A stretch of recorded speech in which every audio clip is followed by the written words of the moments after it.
Hello viewers, আসসালামু আলাইকুম। আশা করি আপনারা সবাই ভালো আছেন।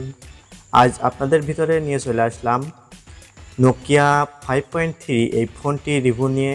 এই ফোনটি কিছুদিন যাবৎ ভারতের মার্কেটে লঞ্চ হয়ে গেছে। বাংলাদেশে কবে অফিসিয়ালি আসবে তার সম্পর্কে এখনও কিছু জানা যায়নি, কিন্তু এই ফোনটি বাংলাদেশের মার্কেটে আনঅফিসিয়ালি পাওয়া যাচ্ছে।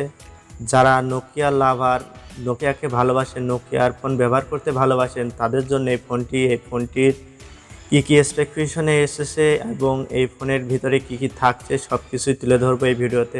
তাই ভিডিওটি সবাই লাস্ট পর্যন্ত দেখতে থাকুন। আর আমার চ্যানেলে যারা নতুন দর্শক, প্লিজ চ্যানেলটি সাবস্ক্রাইব করে রাখবেন। সাবস্ক্রাইব করে পাশে থাকা বেল বাটনটি ক্লিক করে রাখবেন, যাতে সব রকম নতুন ভিডিওর নোটিফিকেশন সবার আগে আপনার কাছে পৌঁছে যায়। আজ জানাবো এই ফোনটির ভালো দিক, তার সাথে এই ফোনটির খারাপ দিক কী থাকছে সেই সব বিষয়ে আলোচনা করব। আমি আছি রাজীব, আপনারা দেখছেন আপনাদের ইউটিউব চ্যানেল টেকসাই বেঙ্গলি। তো চলুন বেশি কথা না বলে আজকের ভিডিও শুরু করি।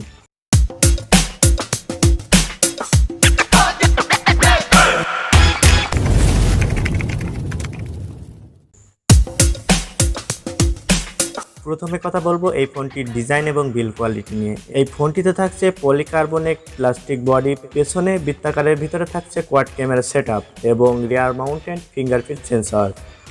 ফোনটির সাইডে থাকছে পাওয়ার বাটন এবং ভলিউম আপ ডাউন বাটন। ফোনটির নিচের দিকে থাকছে চার্জিং পোর্ট এবং সাউন্ড স্পিকার মাইক। ফোনটির উপরের সাইডে থাকছে 3.5 mm হেডফোন জ্যাক। আর এই ফোনটির একটি ভালো দিক, এই ফোনটিতে দেওয়া হয়েছে নোটিফিকেশন লাইট। কানেক্টিভিটির জন্য থাকছে 4G ভোল্টি ডুয়েল ন্যানো সিম স্লট, ব্লুটুথ 4.2। এই ফোনটির এটি একটি ডাউন দিক। সবগুলো কোম্পানি আপনাদের ব্লুটুথ 5.1 দিচ্ছে, সেখানে এই নোকিয়া কোম্পানি আপনাদের ব্লুটুথ 4.2 দিচ্ছে। ডিসপ্লে হিসেবে এই ফোনটিতে ব্যবহার করা হয়েছে 6.55 ইঞ্চি IPS LCD প্যানেলের HD+ ডিসপ্লে। নোকিয়া 5.3 এই ফোনটির ডিসপ্লে রেজুলেশন থাকছে 720x1600 পিক্সেল। আর এই ফোনটির PPI থাকছে 268 ডেনসিটি। এই ফোনটির ডিসপ্লে সুরক্ষার জন্য ব্যবহার করা হয়েছে কর্নিল গরিলা গ্লাস 3। আর এই ফোনটির ওয়েট মাত্র 185 গ্রাম। এতে অপারেটিং সিস্টেম হিসেবে ব্যবহার করা হয়েছে অ্যান্ড্রয়েড 10 এবং অ্যান্ড্রয়েড 1। এই ফোনটিতে চিপসেট হিসেবে ব্যবহার করা হয়েছে কোয়ালকম স্ন্যাপড্রাগনের 665 প্রসেসর। এই প্রসেসরটি 11 ন্যানোমিটার টেকনোলজিতে তৈরি।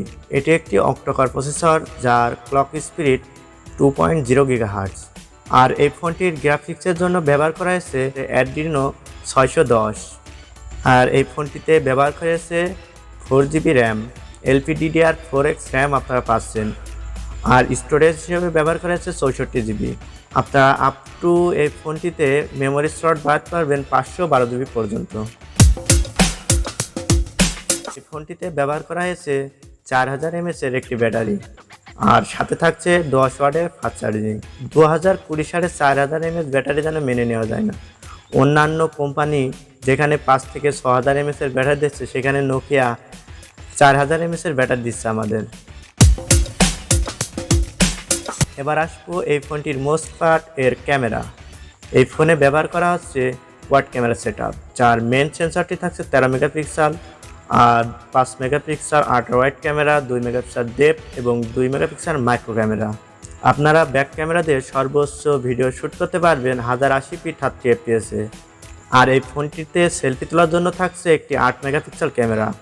আপনারা এই 8 মেগাপিক্সেল ক্যামেরা দিয়েও ভিডিও শ্যুট করতে পারবেন 1080p 30 fps এ। আর যে কথা বলা হয়নি, এই ফোনটিতে ব্যবহার করা হয়েছে রিয়ার মাউন্টেড ফিঙ্গারপ্রিন্ট সেন্সর এবং সামনে থাকছে ফেস আনলকের মতন সুবিধা। এই ফোনটি ইন্ডিয়ায় লঞ্চ করা হয়েছে 12,990 রুপিতে। সেখানে আমাদের বাংলাদেশে আনঅফিসিয়ালি হয়তো 15 থেকে 16,000 টাকার ভিতরে এই ফোনটি পাওয়া যাচ্ছে। এই ফোনটি যদি অফিসিয়ালি লঞ্চ করে বাংলাদেশে, তাহলে এই ফোনটির দাম হতে পারে 16 থেকে 17,000 কিংবা 18,000 টাকার ভিতরে। এই ছিল আজকের ভিডিও। কেমন লাগলো কমেন্টে জানাবেন। ভিডিওটি ভালো লাগলে একটি লাইক করবেন। আর সবার শেষে বলতে চাই, আমার চ্যানেলে যারা নতুন দর্শক, প্লিজ চ্যানেলটি সাবস্ক্রাইব করে রাখবেন। আজ যাচ্ছি না, দেখা হবে নতুন কোনো ভিডিওতে। ততক্ষণে সবাই ভালো থাকুন, সুস্থ থাকুন। আল্লাহ হাফেজ।